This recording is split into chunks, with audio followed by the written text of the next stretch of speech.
வணக்கம் வள்ளல் மீடியா நேயர்களே. எப்போதெல்லாம் தேவைப்படுதோ அப்போல்லாம் தொடர்ந்து நம்ம பாலஸ்டைன் இஸ்ரேல் இஷ்யூ பற்றி பேசிகிட்டே இருக்கோம். இப்போ பார்த்திங்கன்னா நம்ம பேசாததுனால அங்கே எதுவுமே கொடூரமான விஷயங்கள் நடக்கலை அப்படின்னு இல்லை. ஒவ்வொரு நாளும் பல குழந்தைகளோட உயிர், பொதுமக்களோட உயிர், அப்பாவி உயிர்கள் போயிட்டே தான் இருக்குது. அப்படி இருக்கிறப்போ ஒரு போர் சூழலில் ரெட் கிராஸாக இருக்கட்டும், அவங்களுக்கு எய்ட்ஸ் உதவி, மருந்து, உணவு எல்லாம் எடுத்துகிட்டு போகிறது அப்படிங்கிறது நடந்துகிட்டே இருக்கும். ஆனால் இப்போ பார்த்திங்கன்னா தொடர்ந்து கடல் வழியாக நிறையா சோஷியல் ஆக்டிவிஸ்ட், குறிப்பாக ஃப்ளோட்டில்லா எய்ட்ஸ் அப்படின்னு சொல்லிட்டு பார்த்திங்கன்னா நிறைய மிதவை படகுகளை கொண்டு போய் அதை கொடுக்கறதுக்காக பார்க்குறாங்க. அதை இஸ்ரேல் ராணுவம் மட்டும் இல்லாமல் மற்ற நாடின் ராணுவத்தோட துணையோட கடல் நடுவிலே தடுத்து நிறுத்துறாங்க. இதை குறித்து தான் பாரியவர்கிட்ட கேள்வியாக கேட்டு தெரிஞ்சுக்கிறோம். வணக்கம். வணக்கம். இது ஒரு 1.5 வாரமாக பார்த்தீங்கன்னா தொடர்ந்து நடந்துகிட்டே இருக்குது. அது கடலுக்கு நடுவில் இருந்து எப்படியும் அவங்களோட டேட்டா டிரான்ஸ்மிட்டர் வச்சு அந்த வீடியோஸ்லாம் வெளியில் அனுப்பிடுறாங்க. வெளியில் தெரிஞ்சு நாலா பக்கமும் போகும்போது தான் பார்த்திங்கன்னா எல்லாருமே அது பேசுபொருளாக மாற்றுறாங்க.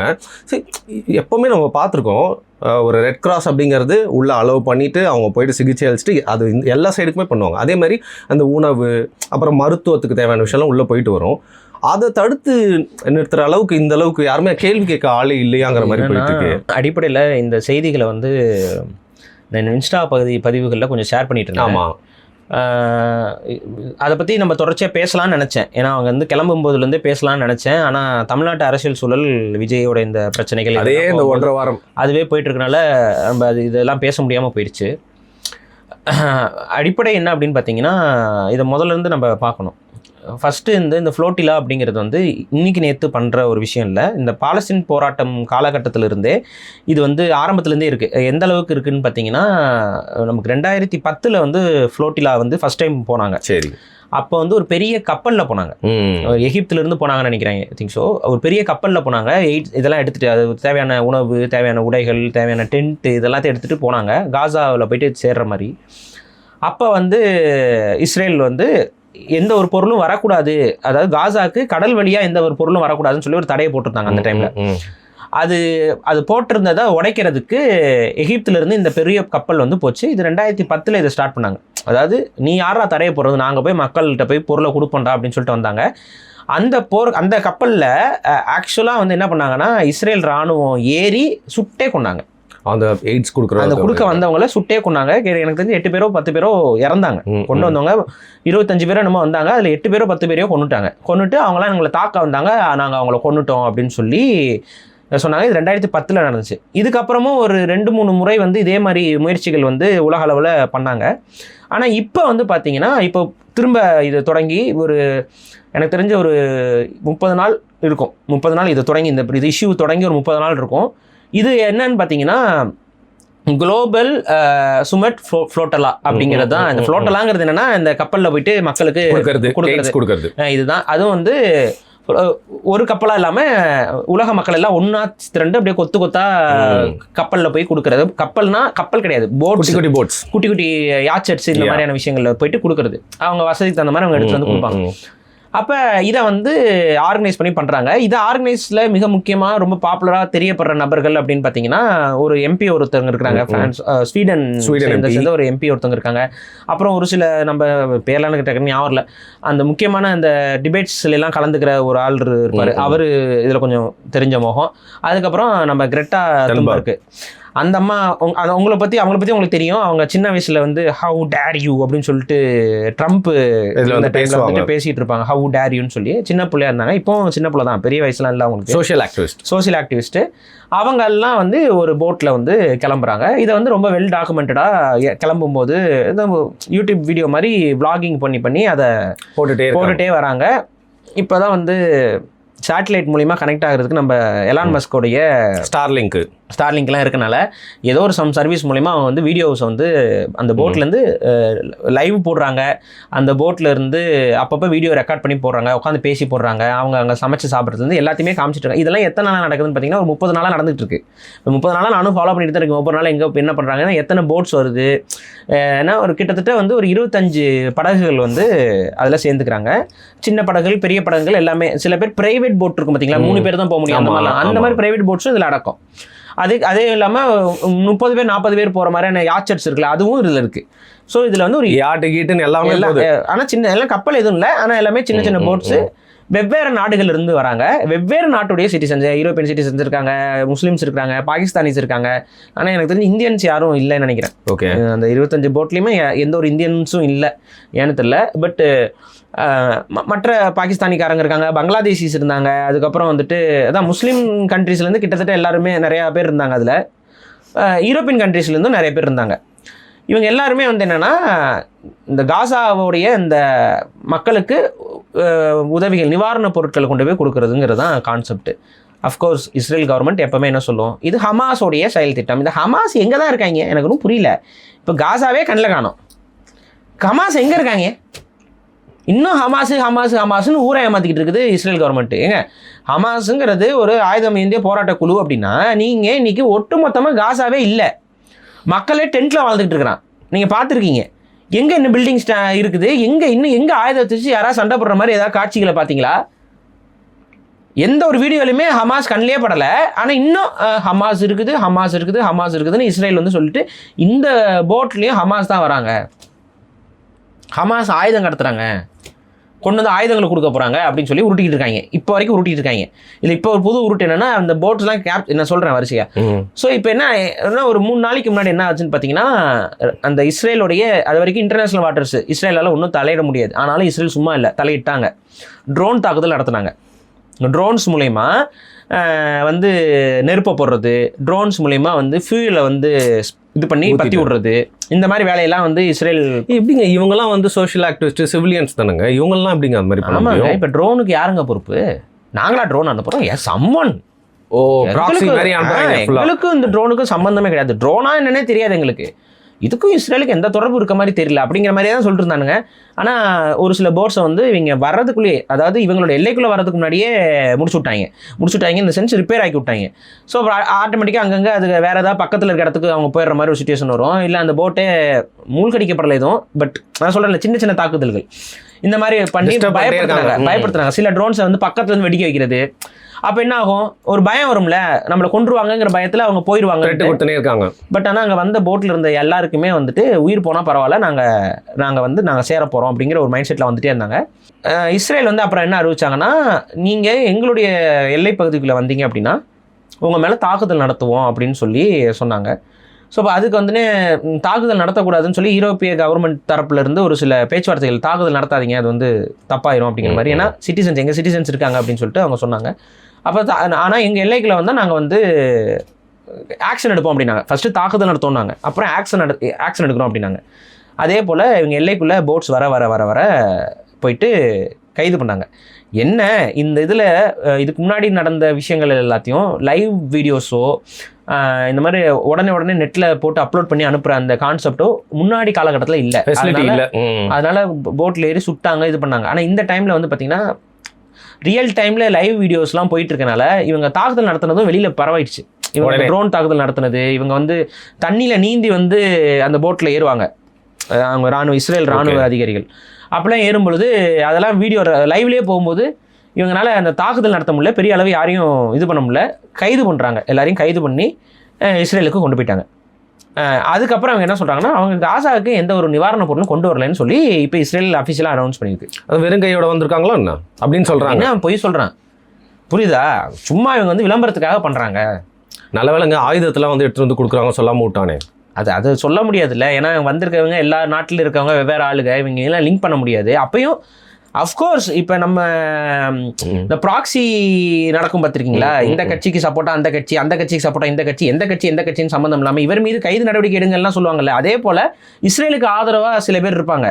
அந்த இஸ்ரேலுக்கு ஆதரவாக இருக்க சிலர் வந்து என்ன பண்ணுறாங்கன்னா, அந்த ப்ராக்சி இந்த ஃபேக் அக்கௌண்ட்டு இதெல்லாம் இவங்கெல்லாம் வந்துட்டு என்ன சொல்லியிருக்காங்க, அங்கே ஒருத்தர் தாடி வச்சுன்னா அவனை வட்டம் போட்டு, எவனோ ஒரு கொலகாரனை வட்டம் போட்டு ஸ்ப்ரெட் பண்ணி விடுறது. இப்போ இவெல்லாம் அதில் இருந்தான். இப்போ பேசிக்காக நீங்கள் பார்த்தீங்கன்னா தாடி வச்சுட்டா அந்த முகசாடை வந்து பெருசாக டிஃப்ரென்ஷியேட் பண்ண முடியாது. உங்களுக்கு பார்த்துருப்பீங்க. அதுவும் நீங்கள் அரேபியன்ஸ் இவங்கெல்லாம் தாடி வச்சுட்டாங்க அப்படின்னா ஆல்மோஸ்ட் கிட்டத்தட்ட ஒரே மாதிரி தான் இருப்பாங்க. அதனால தான் வந்து நம்ம ஒசாமா பின் லாடன் மேக்கப்பை வந்து கமலஹாசன்லாம் போட்டால் கூட உங்களுக்கு டிஃப்ரென்ஸ் தெரியாது. புரியுதா? இந்த இதுலலாம் அந்த விஸ்வரூபம் அது மாதிரி. ஸோ மேக்கப் போட்டால் டிஃப்ரென்ஸ். அது தாடி வளர்த்துட்டிங்கன்னா ஓரளவுக்கு இந்த ஃபேஸ் வந்து சிமிலர் ஆயிரும். இப்போ அதே போல் தாடி வச்சிருக்கிற ஒருத்தனை வட்டம் போட்டு பொய் சம்மந்தமே இல்லாமல் இன்னொருத்தனை போட்டு பார்த்தாவே ஒரு கொஞ்சம் உத்து பார்த்தாவே அது வேற ஆளுன்னு தெரியும். ஆனால் தாடி வச்சிருக்கான், ஒரே மாதிரி தாடி இருக்குன்னு சொல்லி காமிச்சு இவன் தான் அவன் தான் இவன்லாம் போட்டு பழைய தீவிரவாதி ஃபோட்டோலாம் எடுத்து காமிச்சு அவங்களாம் செத்தே போயிட்டாங்க. செத்து போன தீவிரவாதி ஃபோட்டோலாம் எடுத்து அவன் தான் மறைமுகமாக இதுக்குள்ளே வரான் இப்படி வந்து ஸ்ப்ரெட் பண்ணுறது.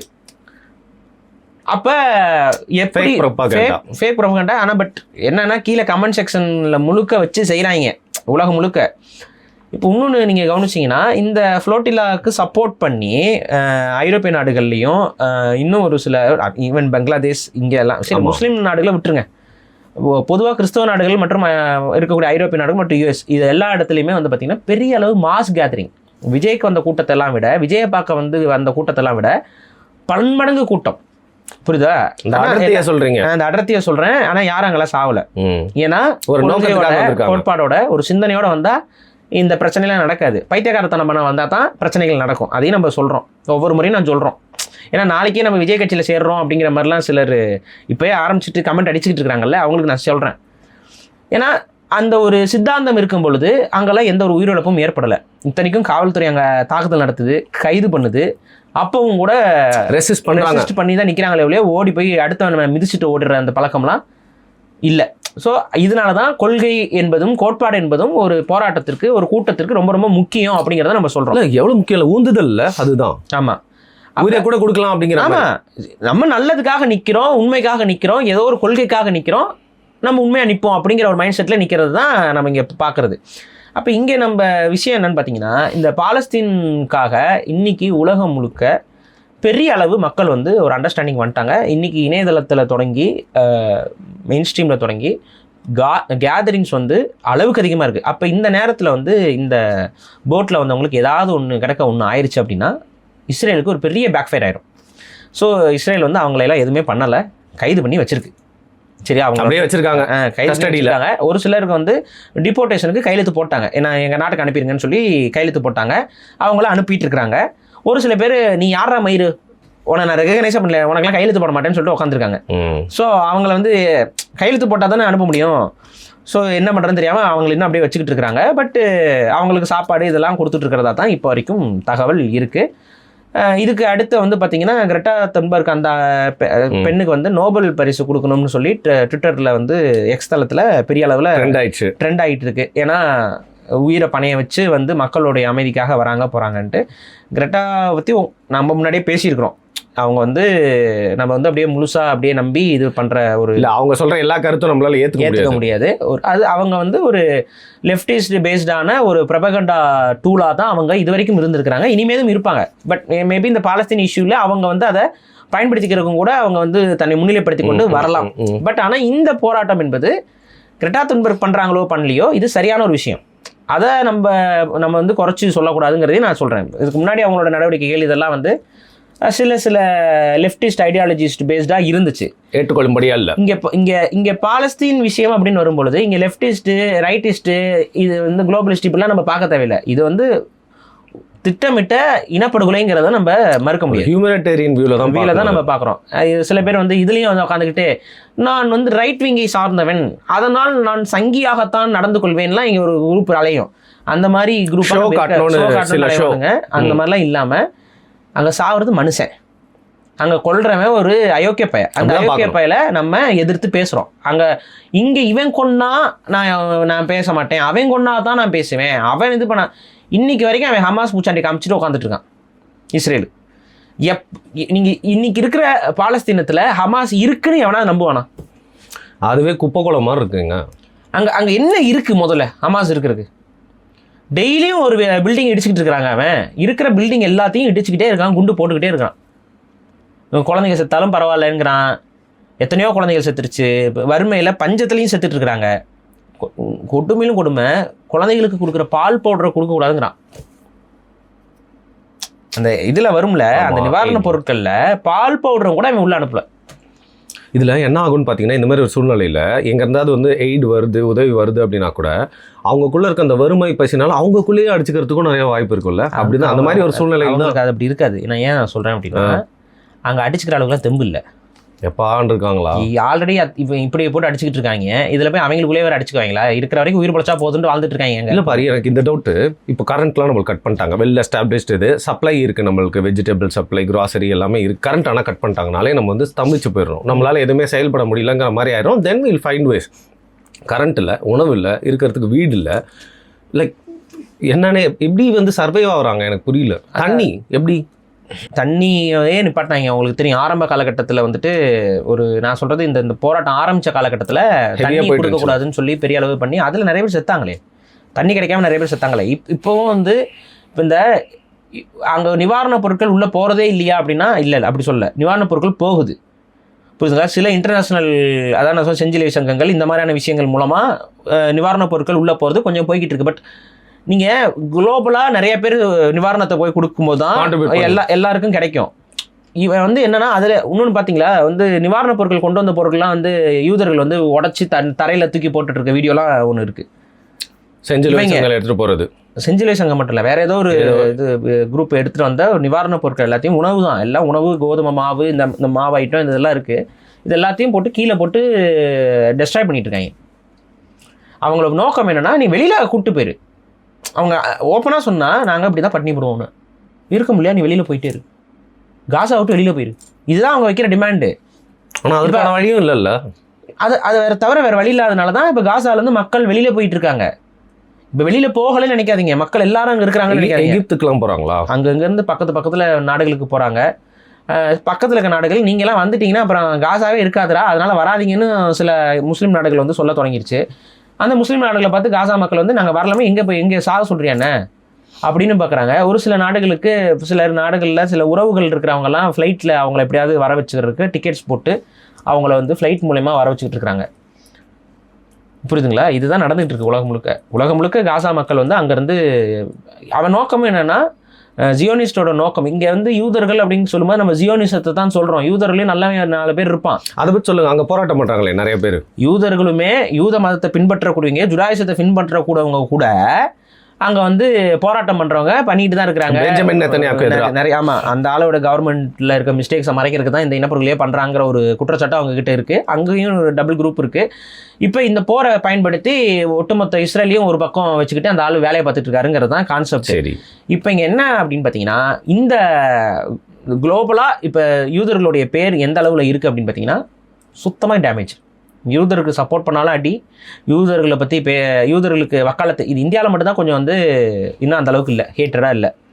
பட் உலக நாடுகள் எல்லா நாட்டிலையுமே யூதர்களுக்கு எதிரான யூதர்கள் இந்த சென்ஸ், இது ஜியோனிசத்துக்கு எதிரான ஒரு பேச்சு பொருளாக மாறிச்சு. மக்களுடைய கூட்டம் வந்து கடலென இருக்குது.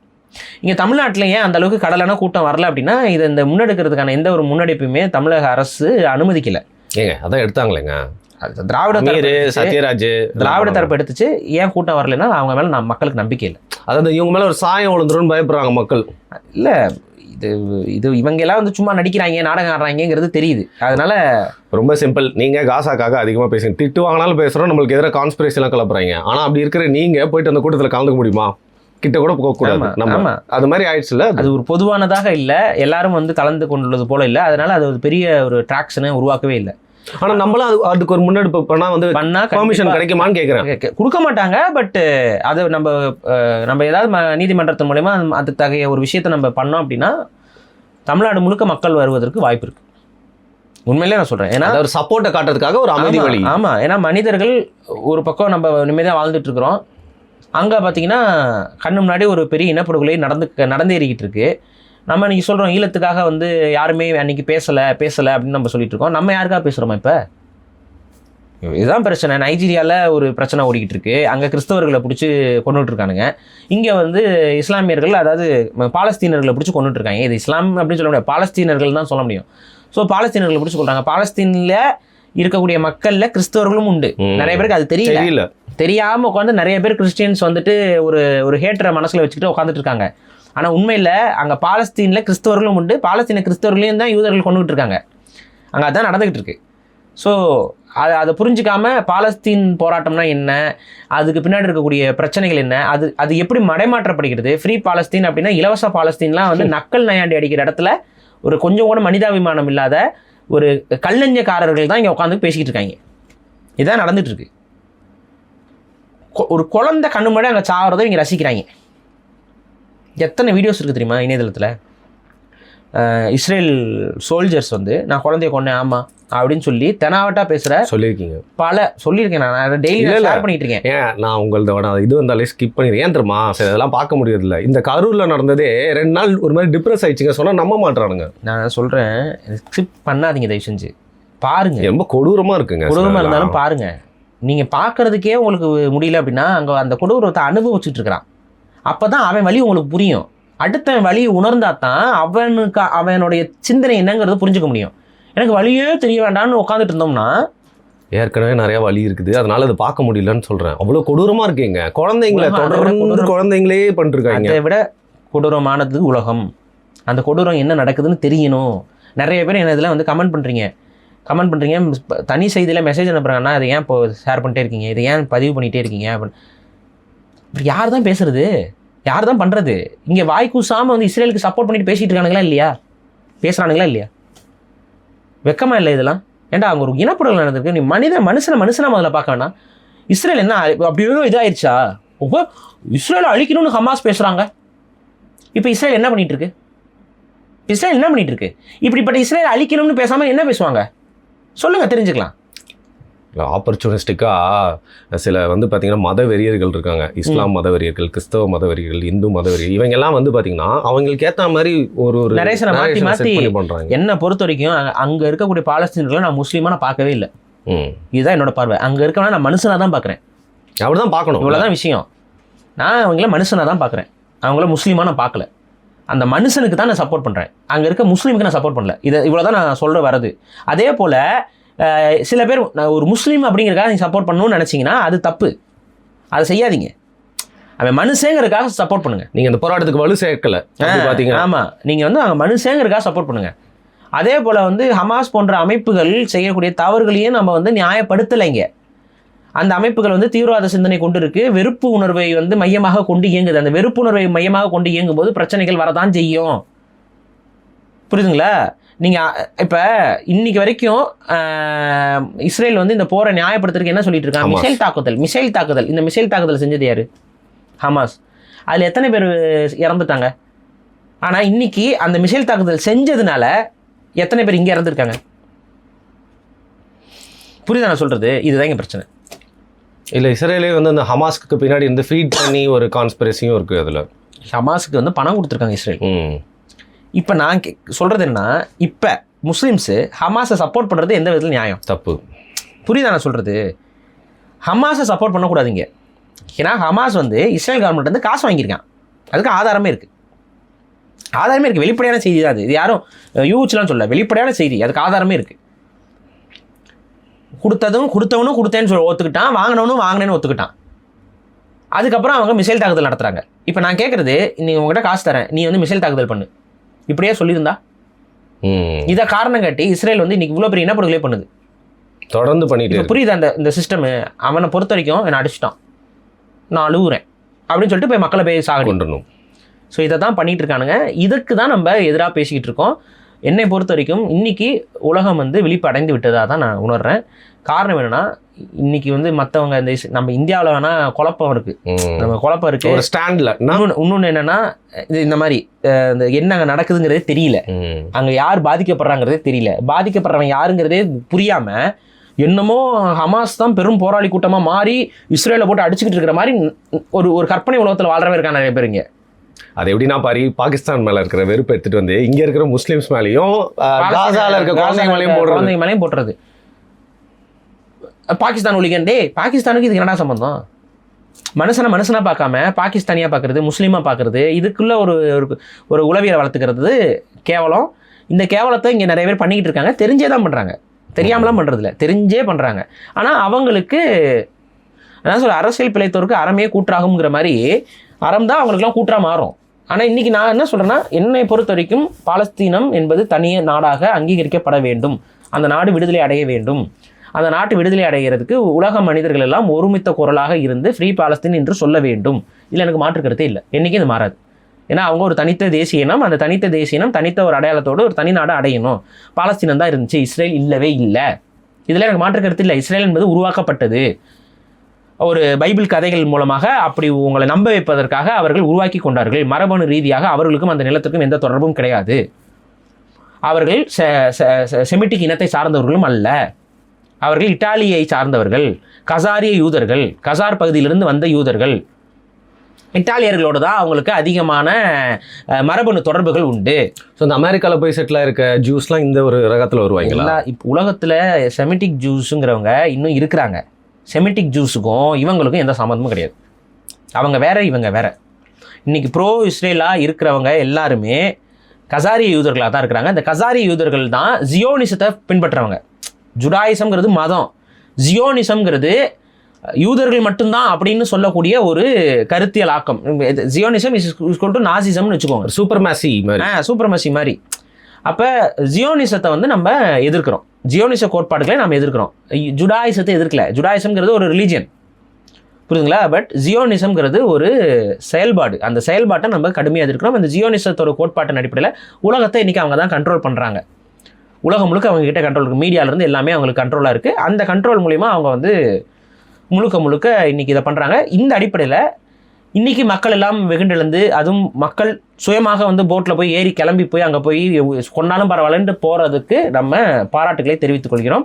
அதுக்கு பின்னாடி சின்ன சின்ன அரசியல் இருந்தாலும், அந்த அரசியலை பற்றி நாங்கள் உணர்ந்திருந்தாலும், இது இன்றைய சூழலில் தேவையான ஒரு விஷயம் அப்படிங்கிறத நான் பதிவு பண்ணுறேன். ஓகே, இப்போ நிறைய வாட்டி பேசுகிறப்ப கேட்கணும்னு மறந்துருக்கு. இந்த காசா ஸ்ட்ரிப் பற்றி மட்டும் நம்ம நிறைய பேசுகிறோம். தி அதர் சைட் இன்னொரு அந்த பாலஸ்டைன் பீப்புளாக இருக்காங்களே, அவங்கக்கிட்ட எப்படி நடந்துக்கிறாங்க இஸ்ரேல்? அவங்கள எப்படி வந்து ஹேண்டில் பண்ணுறாங்க பொலிட்டிக்கலி? அதாவதுங்க, காசா தான் வந்து கடைசியாக அவங்களுக்கு ஒதுக்கப்பட்ட நிலம். நீங்களா தனியாக நிரூபிச்சுக்கோங்க, நீங்களா கவர்ன் பண்ணிக்கோங்கன்னு சொல்லி, அதுதான் ஆக்சுவலாக கடைசியான பாலஸ்தீனாக இருந்தது. சரியா? அங்கே தான் ஹமாஸ் வந்து ஜெயிச்சு வராங்க. எலெக்ஷன் மூலிமா ஜெயிச்சு வந்துட்டாங்க. சரி, எலெக்ஷன் மூலிமா ஜெயிச்சு வந்துட்டு அவங்க வந்து இஸ்ரேல் அழிச்சே ஆகணுங்கிற ஒரு மைண்ட் செட்டில் இருக்கிற போராளி கூட்டம். இப்போ என்னன்னா, இந்த ஹமாஸை வச்சு காரணம் காட்சி இப்போ காசாவையும் பிடிச்சி உங்களுக்கு நிலமே கிடையாதுங்கிற கான்செப்டில் வராங்க. இது போக இன்னும் கொஞ்சம் சதறி பாலஸ்தீன மக்கள் அங்கங்கே வாழ்கிறாங்க. அவங்கெல்லாம் எந்த அளவுக்கு நடத்தப்படுறாங்கன்னா, நான் ஒரு விஷயம் சொல்கிறேன். யூதர்கள் வரக்கூடிய ரோட்டில் நீங்கள் வரக்கூடாது. எப்படி இருக்குது இது? வேற ஒரு யூதர்களோட நடைமுறை மாதிரி இருக்கா? இந்தியாவில் ஒரு நடைமுறை இருந்துச்சு, அதே மாதிரி இருக்காது. நாங்கள் இருக்கிற தெருவில் நீங்களாம் வரக்கூடாது. அதே தான், ஓப்பனாக சொன்னால் அதே தான். ரோட்டில் நீ வரக்கூடாது, உனக்கு தனியாக ரோடு போட்டுக்கோ, தனியாக இருக்குது. அது எப்படி? இப்போ ஃபார் எக்ஸாம்பிள், இங்கே ஒரு இடம் இருக்குன்னு வைங்க. இந்த மக்கள் இங்கே வாழ்கிறாங்க. இப்போ இவங்க இப்படி போகணும். இங்கே பக்கத்தில் யூதர்கள் வாழ்வாங்க, இவங்க இப்படி போவாங்க. இவங்க இந்த ரோடை யூஸ் பண்ணுறதுனால நீ இந்த ரோடை யூஸ் பண்ணக்கூடாது. ஸோ நீ என்ன பண்ணணும்னா, இங்கே ஒரு மலை இருக்குன்னு வைங்க, மலையை சுற்றி வா. இப்படி சுற்றி தான் வந்துட்டுருக்காங்க. இது மாதிரி நிறைய இடத்துல செவுறு கட்டியிருப்பாங்க. ரோட்டில் வேணால் செவுறு கட்டி பார்த்துருக்கீங்களா? ரோட்டில் இஸ்ரேலில் இருக்கும். நிறைய பேர் வந்து நீங்கள் டவுட்னா நீங்கள் போய் தேடி பாருங்கள். இஸ்ரேலில் ரோடுகளை பிரித்து செவுறு கட்டியிருப்பாங்க. இந்த பக்கம் பாலஸ்தீனர்கள் போகிறக்கு, இந்த பக்கம் யூதர்கள் போகிறக்கு. ரோடு நடுவில் செவுறு கட்டியிருப்பான் பெருசாக. இவ்வளோ ஒரு கேவலமான இந்த தீண்டாமை செவருங்கிறோம்ல, அதை அவன் பண்ணிட்டு இருக்கான் கண்ணு முன்னாடி. எவ்வளோ ஒரு ஒஸ்டான கவர்மெண்ட் பாருங்க அது. இந்த ஒஸ்டான கவர்மெண்ட்டுக்கு தான் முட்டு கொடுத்துட்டு இங்கே உட்காந்துட்டு கத்திட்டு இருக்காங்க. இன்னும் சொல்கிறேன், குழந்தைகளை பட்டினி போட்டு கொண்டிருக்கிறான். அங்கே கைதியானவங்களுக்குலாம் சாப்பாடே கொடுக்காம அந்த வீடியோஸ், அந்த ஃபோட்டோஸ்லாம் வந்திருக்கு.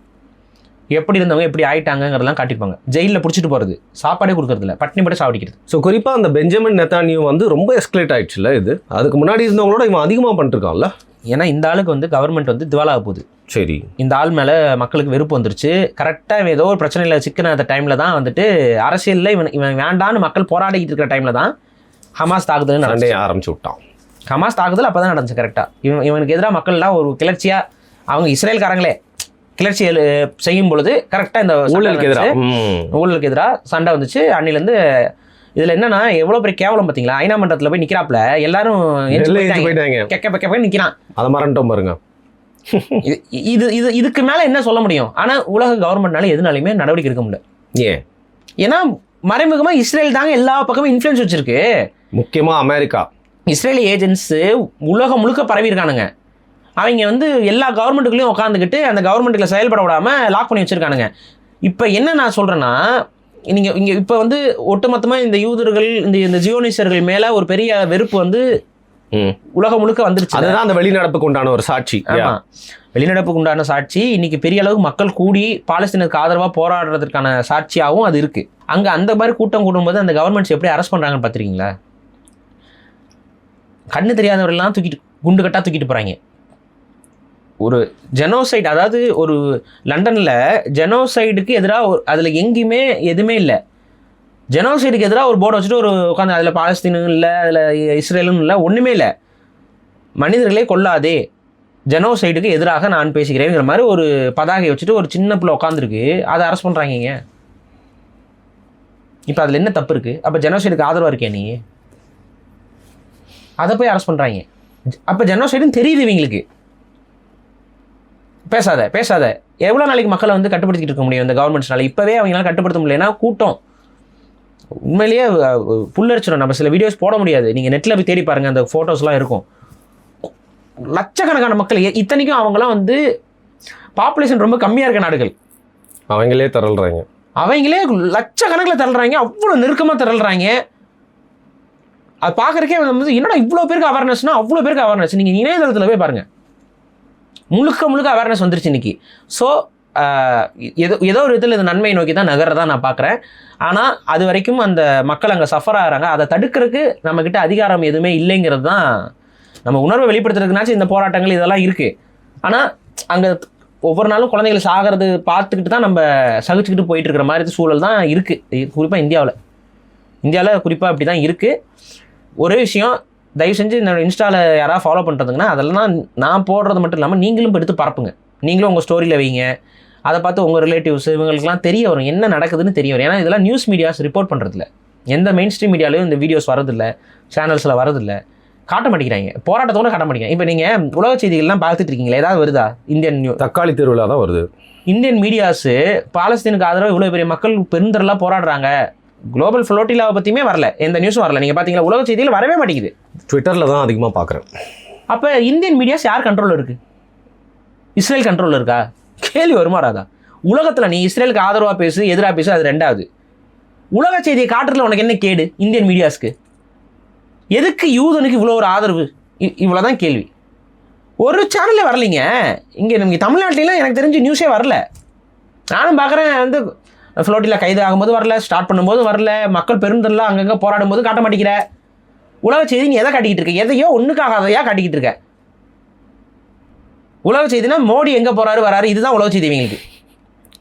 மோடி இங்கே போனார், இந்த நாட்டுக்கு போனார், இங்கே அவரை வந்து வரவேற்றாங்க, இங்கே அவர் முன்னாடி வந்து பரதநாட்டியம் ஆடி காமிச்சாங்க சீனர்கள், இதுதான் உலக செய்தின்னு காமிச்சிட்டே இருக்கே ஒழிய பாலஸ்தீனத்தை நற்றியோ இஸ்ரேல் போகிற பற்றியோ அங்கே நடக்கிற காணொலி வீடியோஸோ இல்லை. ஒரு வீடியோங்க, ஒரிஜினல் வீடியோ, அதில் இஸ்ரேல் இராணுவம் எய்டு கொடுக்க போயிட்டுருக்காங்க, அவங்களே இந்த வீடியோ எடுத்துகிட்டு இருக்காங்க. எய்டு கொடுக்குற போகிறவங்களே அந்த வீடியோ எடுத்துகிட்டு இருக்காங்க. இவங்களுக்கு முன்னாடி ஒரு வாகனத்தில் வந்து போயிட்டுருக்கிறவங்க அந்த எய்டு கொடுக்குறவங்கள வந்து தாக்குது இராணுவம். அவங்கள தாக்கிட்டாங்களேன்னு சொல்லிட்டு இவங்க பின்னாடி போகிறாங்க, இவங்களையும் சாகடிச்சிட்டாங்க. அதில் அந்த ஆள் வந்து கடைசியாக சாகும்போது அவங்க அம்மா கிட்ட மெசேஜ், சுட்டுட்டாங்க, எல்லாரையும் சுட்டுட்டாங்க, வெளியில் வந்தோடனே எல்லாரையும் சுட்டுட்டாங்க. அவன் வீடியோ எடுத்துகிட்டு இருக்கிறான், வீடியோ எடுத்துக்கிறவனே சுட்டுட்டான். கேமராமேன் நெவர் டைஸ்ன்னு சொல்லுவாங்கல்ல, ஆனால் இங்கே கேமராமேன் உண்மையாகவே சாவுறாப்புல. அந்த வீடியோ எடுத்துகிட்டு இருக்கிறவர் கடைசியாக என்ன சொல்கிறாருன்னா, அவங்க அம்மாவுக்கு ஒரு மெசேஜ் சொல்கிறாரு, அம்மா நீங்கள் போகாதீங்கன்னு சொன்னீங்க, அதனால் என்னால் இங்கே வராமல் இருக்க முடியல, சாரிம்மா அப்படின்னு சொல்லிட்டு இதோட முடியுது. இதெல்லாம் நீங்கள் பார்க்கல, இதெல்லாம் பார்த்தா மனுஷனுக்கு தூக்கம் வராது. அடுத்த மக்கள் செத்துக்கிட்டு இருக்கும்போது அவங்களுக்கு உணவு கொடுக்க போனவங்களே இவங்க சுட்டு கொண்டிருக்காங்க. இஸ்ரேல் ராணுவம் தான் சுட்டுக் கொள்ளுது. இது வீடியோவில் இருக்குது. இதெல்லாம் வார் கிரைம். ஆனால் இந்த வார் கிரைம்ஸ்லாம் இன்வெஸ்டிகேட்டும் பண்ணுறதுக்கு யாரும் இல்லை. ஏன்னா இவன் தான் கொம்பு. இவ்வளோ தான். இந்த விஷயத்தை தெரிஞ்சுக்கணுங்கிறக்காக தான் நம்ம பேசுகிறோம். மக்கள் வந்து ஒரு புரிதலுக்குள்ளே வாங்க. இந்தியாவில் நிச்சயமாக காசா மக்களுக்கான ஒரு பெருந்திரளான ஒரு ஒரு இது வந்து செய்யணும். ஆனால் இது வரைக்கும் இன்னும் நடக்கலை இந்தியாவில். அதுதான் இங்கே பிரச்சனை. ஓகே, சரி. இப்போ டாப்பிக்கு முடிஞ்சிடுச்சு. தலைப்புக்கு சம்மந்தம் இல்லாத ஒரு சந்தேகம் என்கிட்ட எல்லாருமே வந்து எனக்கு எதுவும் தெரிகிற மாதிரி கேட்டிருக்காங்க. உங்களோட அமைப்புக்கு வந்து பார்த்திங்கன்னா அந்த லிங்க்கு கீழே போட சொல்லி ஜாயின் பண்ண சொல்லுவீங்கள்ல, ஸோ அதில் வந்து நாங்கள் இந்த மதமாக இருந்தால் செய்யலாமா, இந்த மொழியாக இருந்தால் அப்போல்லாம் கேட்குறாங்க. எனக்கே அதுக்கு விடை தெரியாது. எனவே உங்களோட எங்களை ஃபாலோ பண்ணிகிட்டு இருக்கீங்க, உங்களுக்கு தெரியும் நாங்கள் பேசுகிறது என்ன அப்படின்ட்டு. உங்களுக்கு அது இருக்குன்னா அதை வச்சுட்டு புரிஞ்சுட்டு சேருங்க. உங்களுக்கு இந்த சந்தேகம் இருக்குனாவே உங்களுக்கு எங்களை பற்றி தெரியலன்னு அர்த்தம். உங்களுக்கு இந்த மாதிரி சந்தேகங்கள் இருக்குனாவே எங்களை நீங்கள் ஃபாலோ பண்ணாமல் எங்களை நாங்கள் என்ன செயல்பட்டிருக்கோம், என்ன நான் பண்ணியிருக்கேன் இதுவே தெரியாமல் இங்கே உள்ளே வந்து சேர்ந்து அது வேஸ்ட்டு. அப்படி நான் இல்லை சொல்ல. பேசிக்காக நாங்கள் என்ன பேசிகிட்டு இருக்கோம், இது வரைக்கும் நான் என்ன பேசிகிட்டு இருக்கேன், அதை புரிஞ்சவங்க யாராக இருந்தாலும் வரலாம். இவ்வளோ தான் நான் சொல்கிறேன். ஓகே, நிறைய பேர் காலும் வரல அப்படின்னு சொல்லிட்டு இருக்காங்க. கால் பண்ணிக்கிட்டே இருக்காங்க. உண்மையிலே நான் என்ன சொல்கிறேன்னா, ஒரு பையனுக்குலாம் வந்துட்டு ஸ்பேம் ஆயிடுச்சு, அவன் ஃபோன் நம்பரே ஸ்பேம் ஆயிடுச்சு. ரீசன் என்ன, ஒரு நாளைக்கு 100 பேருக்கு கால் பண்ணிட்டு இருக்கான். புரியுது. அப்போ ரெட் கலரில் மாறிடுச்சு. ஸ்பேம்னு வருதுன்னா காலை அட்டன் பண்ண மாட்டேங்கிறாங்க நிறைய பேர் அப்படின்னு ஃபோன் பண்ணாங்க. அவங்க வீட்லேயே அட்டன் பண்ண மாட்டாங்களா இப்போ ஃபோன் பண்ண? ஸ்பேம் ஆயிடுது. ஏன்னா வெவ்வேறு நம்பரில் டக்கு போகும்போது அது மார்க்கெட்டிங் நம்பர்னு நினச்சிக்கிட்டு புரியுது. ஜியோவில் இருந்து மார்க்கெட்டிங் இது பண்ணக்கூடாது அது அப்படின்னு சொல்லி ஒரு மெசேஜ் வந்துருச்சு அவனுக்கு. ஸோ மார்க்கெட்டிங் நம்பர்னு நினச்சிக்கிறாங்க. ஸோ அதை என்ன சொல்கிறேன்னா, அது மாதிரியான சில தடைகள்லாம் இருக்குது. ஆனால் முடிஞ்ச வரைக்கும் நாங்கள் வேகமாக கவர் பண்ணிகிட்ருக்குறோம். நிறையா பேர் நம்ம வெளியில் சில எண்ணிக்கைகளை சொல்ல விரும்பலை, உண்மையிலேயே நிறைய பேர் வந்துக்கிட்டு இருக்கிறாங்க. அது வந்து நம்ம தை மாதம் வந்து நம்ம ஒரு அறிவிப்பு அடுத்த கட்ட எல்லாமே வரும். அது வரைக்கும் உறுப்பினராக நம்ம கொள்கை கோட்பாடு பிடித்தவர்கள், நம்ம பேசுகிறது சரின்னு நம்புகிறவங்க, குறிப்பாக என் மீது தனிப்பட்ட ரீதியாக இவர் நல்லவர்னு நீங்கள் நம்புனீங்கன்னா வாங்க. சிலர் வந்துட்டு உங்களிடம் சில சந்தேகங்கள் இருக்குது, வர வேண்டாம். இவ்வளோதான் சிம்பிளாக சொல்கிறேன், வேணாம். சந்தேகத்தை வச்சுட்டு ஏன் வரீங்க, இன்னும் கொஞ்சம் நாள் டைம் எடுத்துக்கோங்க, செயல்பட்டுக்கிட்டு இருப்போம்ல பாருங்கள். அதுக்கு உங்கள் சந்தேகம்லாம் கிளியர் அவுட் ஆகிடுச்சுன்னா வாங்க. சிலர் வந்து நான் வந்து இணையலாம்னு இருந்தேன், நீங்கள் இந்த மாதிரி சில செயல்பாடுகள்லாம் செயல்படுறீங்கன்னா, இப்போ சிலர்லாம் சொல்கிறாங்கல்ல, நான் விஜய்க்கு சப்போர்ட் பண்ணுறேன்லாம் பேசுகிறாங்கல்ல, மனசார நீங்கள் நம்புறீங்க நான் விஜய்க்கு சப்போர்ட் பண்ணுற ஆள். நம்ம விஜய் வந்து இலுமினாட்டிகளால் இயக்கப்படுகிறார், அவர் வந்து இந்த ட்ரெஸ்ஸை போட்டிருக்காரு, அந்த ட்ரெஸ்ஸை போட்டிருக்காரு, அவர் இந்த நம்பர்களில் வந்து சில சமைக்கைகள்லாம் செய்கிறாப்புல, இலுமினாட்டி சிம்பாலிசத்தெல்லாம் அவர் வெளிப்படையாக காட்டுறாப்புல, இதெல்லாம் நம்ம பேசியிருக்கோமா பேசலையா? அன்றைக்கி நம்மளை உட்காந்து ட்ரோல் பண்ணிட்டு இருந்தவெல்லாம் இன்றைக்கி நம்மளை பார்த்து சொல்கிறான் விஜயோடு இவர் போய் சேர போய்க்கிறார். அப்போ உங்களுக்கு இங்கே நோக்கம் என்னென்னா, ஏதாவது பண்ணி அந்த ஒரு தனிப்பட்ட காழ்ப்புணர்ச்சி, தனிப்பட்ட வெறுப்பு, இதில் வந்து விஜய் வந்து ஈவேராவை தூக்கிட்டு வர்றார். நம்ம எத்தனை வாட்டி விமர்சித்து பேசியிருக்கோம், தொடர்ந்து பேசிட்டு தான் இருக்கோம் எல்லா வீடியோலையும். அவங்கள கருத்தியெல்லாம் நம்ம ஏற்கலை, அவங்களோட செயல்பாடுகளை நம்ம ஏற்கலை, அவங்களுடைய ரசிக மனப்பான்மை கொண்ட தொண்டர்களையும் நாங்கள் ஏற்கலை, மதிக்கலை. எந்த இடத்துல நான் ஆதரவு கொடுக்குறேன்? இல்லை, காப்பிரைட் ஸ்ட்ரைக் மட்டும் அடிக்க மாட்டீங்கன்னா அந்த கம்பல்ஷன் பண்ணி போடலாம். நிறைய பேர் எதிர்பார்க்கறது என்னன்னா, விஜய் ஒரு கொலைகாரன் சொல்ல முடியாதனால அந்த அதிகாரம் நம்ம கிட்ட இல்ல, அது என்கிட்ட இல்ல, நம்ம உண்மையிலே சொல்ல முடியாது. அவன் இவன் டே விஜய், சைக்கோ விஜய், சைக்கோபேத் விஜய், இப்படிலாம் நாகரிகம் இல்லாம பேசுறது தான் எதிர்ப்பு. நீங்க நம்புனீங்கன்னா அந்த மாதிரி பேசுறவங்க கூடவே போய் சேர்ந்துக்கோங்க. புரியுதா? என்னை பொறுத்த வரைக்கும் ஒரு அரசியல் என்பது நாகரிகமான அரசியலா இருக்கணும். புரியுதுங்களா? அதே போல ஒரு நாள் ஒன்று பேசுறது, ஒரு நாள் இன்னொன்று பேசுறது, இதெல்லாம் இருக்கக்கூடாது. என்னுடைய கொள்கை கோட்பாட்டின் அடிப்படையில் விஜயை நாங்கள் ஒருபோதும் ஏற்க போகிறதில்ல. அதில் நான் எந்த ஒரு மாற்று கருத்து எனக்கு இருக்காது. அப்படி மாறணும்னா நீங்கள் தாராளமாக காரி துப்பிட்டு போயிடலாம். இந்த பொய்யா வந்து இந்த கட்டமைக்கிற வேலை, இந்த பொய்யா இந்த பெய்டு பாட்ஸை வச்சு கமெண்ட் அடிக்கிற வேலை, இதெல்லாம் வந்து அந்த மிஸ்லீட் பண்ணுறது. அதை ஒன்று எனக்கு என்ன உண்மையிலே கவலைன்னா, மிஸ்லீட் ஆகுறாங்க. இவ்வளோ வீக் மைண்டடாக இருந்தாலும் தேவையில்லை நமக்கு. இந்த அளவுக்கு நீங்கள் மிஸ்லீட் ஆகுறீங்கன்னா, அதாவதுங்க விஜய் மேலே இருக்கக்கூடிய பிழைகளை நம்ம பேசுகிறோம், ஒரு அரசாங்கம் என்னென்ன செஞ்சுருக்கணும் அதில் இருக்கக்கூடிய மிஸ்லீட்ஸையும் நம்ம பேசுகிறோம், டபுள் கேம் ஆடுறவங்களை பற்றியும் பேசுகிறோம். இந்த நேரத்தில் வந்து ஒருத்தர் அடிக்காமல் ஒருத்தர் அடிக்கிறது, தனிப்பட்ட வெஞ்சன்ஸை பழி தீர்த்துக்கிறது, இதையும் நம்ம பேசுகிறோம். இதுக்கு மேலே என்ன நாங்கள் பேச முடியும்? நீங்கள் எதிர்ப்பு அப்படின்னா அவனே இவனே, இவனே அவனே, கேவலமான கெட்ட வார்த்தையை போட்டு பேசுறது, அசிங்கமாக பேசுறது, அது வந்து எதிர்ப்பு கிடையாது. இப்படி பேசுகிறவங்க நாளைக்கு வந்து தம்பிம்பாங்க, அண்ணன்பாங்க, தளபதிம்பாங்க. நாங்கள் என்றைக்கும் தளபதினு சொன்னதில்லை, சொல்லியிருக்கேனா?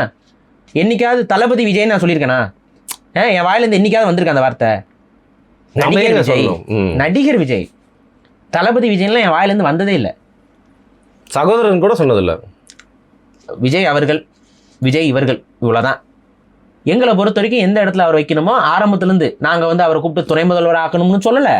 என் தம்பி எனக்கு எதிராகவே நின்னாலும் நான் வந்து அவனுக்கு ஆதரவு அனுப்பேன்னு நான் பேசலை. ஆரம்பத்துலேருந்தே விஜயோட கொள்கை தெரியாது, அவர் வந்து செயல்படட்டும், செயல்படும் போது விமர்சிச்சுக்கலாம். செயல்படும் போது இருக்க விமர்சனங்களையும் நம்ம ஒவ்வொன்றா வச்சுக்கிட்டு இருக்கிறோம். அவர் பேசுறதுலேருந்து அவருடைய செயல்பாடுகள்லேருந்து வச்சுக்கிட்டு இருக்கோம். ஆனால் அபாண்டமாக பழி சுமத்துறதுங்கிறதும் தேவை கிடையாது எனக்கு. இந்த அபாண்டமாக இவர் விஜயவே இறங்கி வந்து கொலை செய்து விட்டு சென்று விட்டார், விஜய் மட்டும்தான் பொறுப்பு, மற்றவர்களெல்லாம் பொறுப்பு இல்லை, இந்த மாதிரி எனக்கு பேச வராது. இந்த உயிர் போயிருக்கு, உங்களுக்கு மனசாட்சி இல்லை மாதிரி நிறைய பேர் கமெண்ட்டை பாட்டை வச்சு போடுறாங்கல்ல, அங்கே உயிர் போயிருக்குல்ல, அந்த கூட்டத்தில் போய் உன்னை சேர்த்துருவேன் அப்படின்னு சொல்லி நையாண்டி சில பேர் பண்ணிட்டு இருக்காங்க. அது அந்த அளவுக்கு நம்ம போயிட்டோம் மனசாட்சி இல்லாமல். அப்படி அவருங்க நையாண்டி அடிக்கும்போது சில பேர் விசில் அடிக்கிறாங்க, கை தட்டுறாங்க. சத்தியமாக எங்களுக்கு அது வராது. அந்த மாதிரியான அரசியலை செய்ய போகிறது இல்லை. நம்ம என்னை பொறுத்த வரைக்கும் நமது அரசியல் என்பது நேர்மையானதாக இருக்கும். அவ்வளோதான், நேர்மையான அரசியலாக இருக்கும். இவ்வளோ தான் என்னால் ஒரு வரியில் சொல்ல முடியும். இந்த மாதிரி சும்மா அந்த ஒரு இந்த சும்மா அப்படியே சும்மா இஷ்டத்துக்கு பேசிட்டு அப்புறம் அப்படி மாற்றி பேசுறது, அப்புறம் இப்படி பேசுறது, அப்புறம் அப்படி பேசுறது, இது இருக்க போகிறது இல்லை. அது இல்லை அப்படி பேசினா தான் எங்களுக்கு பிடிக்கும், அதுதான் எதிர்ப்புன்னு நீங்கள் நினச்சிங்கன்னா தாராளமாக நீங்கள் நம்மை ஆதரிக்க வேண்டும்ங்கிற அவசியம் கிடையாது. அதை தான் இங்கே நான் பதிவு பண்ணுறேன். என்கிட்ட ஒரு ஜென்யூனிட்டி இருக்கும் அப்படிங்கிறது என்னோட கேரக்டராக நான் நம்புறது. அந்த ஜென்யூனிட்டியை நான் விட்டு கொடுத்து அரசியல் பண்ண மாட்டேன். அல்ப அரசியலுக்காக அதை நான் விட்டு கொடுக்கவும் மாட்டேன். இவ்வளோதான் விஷயம். இது ஏன் நான் இவ்வளோ இந்த இடத்துல நான் சொல்ல வேண்டிய கடமை இருக்குது அப்படின்னா, போன வீடியோவில் கமெண்ட் செக்ஷன் முழுக்க வந்து அவ்வளோவும் ஒரு அவதூறு கமெண்ட்டில் வந்து போட்டவன்லாம் நான் எதிரிலாம் சொல்லலை. ஆனால் ஒரு சிலர் வேணும்னே போடுறாங்க.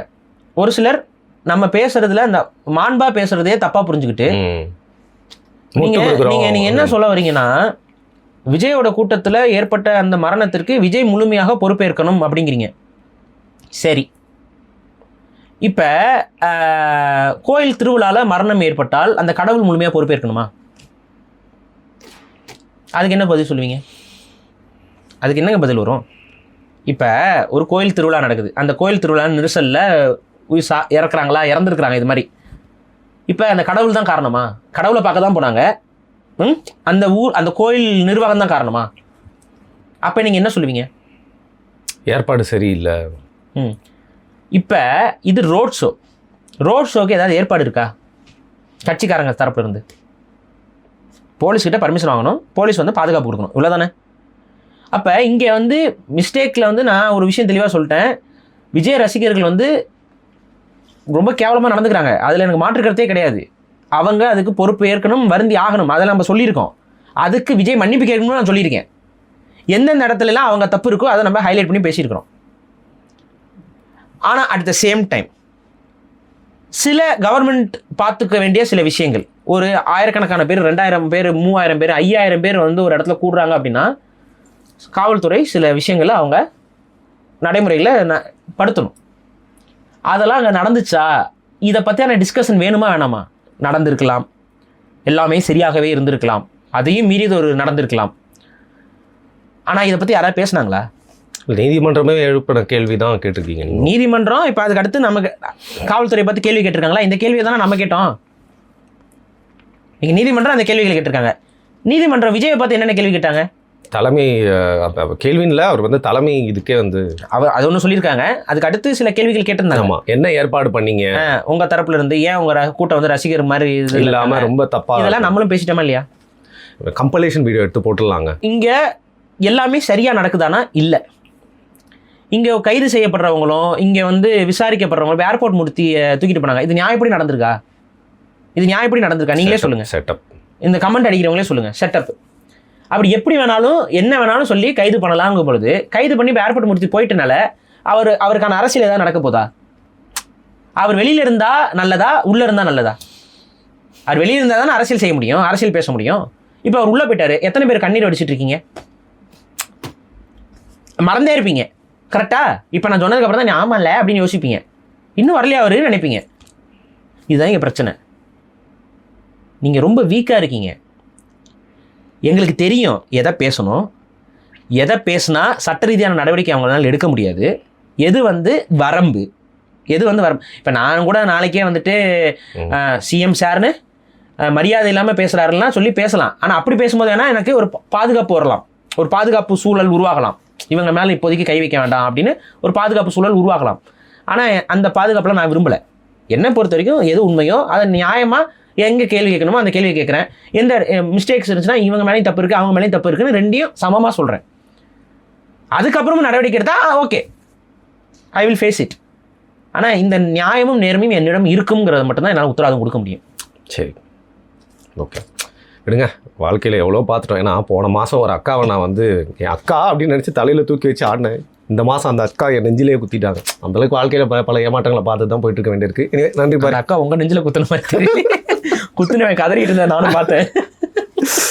நன்றி. நன்றி.